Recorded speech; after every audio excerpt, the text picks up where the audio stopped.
Mwashamu Baba Askofu mstaafu Tarsisius J.M. Mtwa, wapendwa mapadre wetu, watawa wetu, wapendwa viongozi wa kiserikali kwa itifaki yake yote,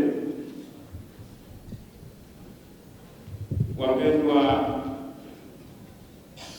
mama mjane pamoja na watoto wa marehemu, ndugu jamaa na marafiki, na wapendwa nyote kabisa, itifaki ikiwa imezingatiwa, natoa neno la pole kwa namna pekee kwa familia, kwa mama mjane, watoto, ndugu jamaa na marafiki. Natoa pole nyingi kwa uongozi wa serikali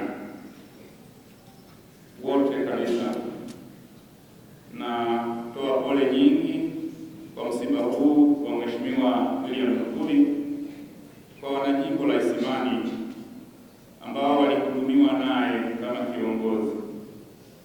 Mwenyezi Mungu awatie nguvu, Mwenyezi Mungu aendelee kuwa pamoja nanyi, awape uvumilivu, na tuendelee kumwombea mpendwa wetu ili apokelewe katika ufalme wa Mwenyezi Mungu. Pole kwetu sote Wanairinga na taifa zima kabisa, kwa namna pekee sisi Wanairinga, kwa sababu Lukuvi kwetu alikuwa ni mwakilishi wetu na dira ya Iringa kati ya viongozi wakubwa katika mkoa wa Iringa. Basi huyu ndio alikuwa kati ya wengine wengi, lakini yeye alikuwepo akituwakilisha huko kama mwana Iringa wetu. Lakini si hilo tu, kwa namna pekee sisi wana kanisa alikuwa ni mwamini wetu. Basi ndugu zangu, kwa sababu pia tuna msafara wa kumsindikiza ndugu yetu kule Kitanewa Hidoni kwa ajili ya maziko yake hapo kesho, naomba tujifunze mambo mawili katika tukio la leo. Mambo mawili tu, mengine tunaweza tukayachukua yale ambayo wameongea wenzetu hapa. Jambo la kwanza, tumekusanyika hapa kanisani na tumeuleta mwili wa marehemu hapa kanisani kwa sababu alikuwa ni muamini, alikuwa anasali.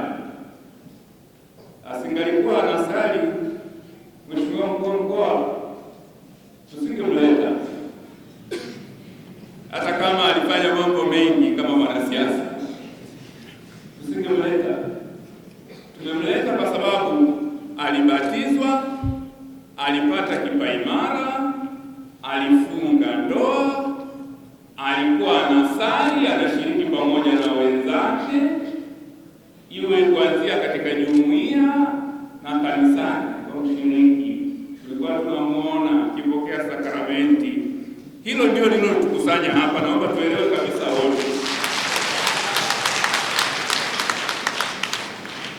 Kwa hiyo tujifunze nini?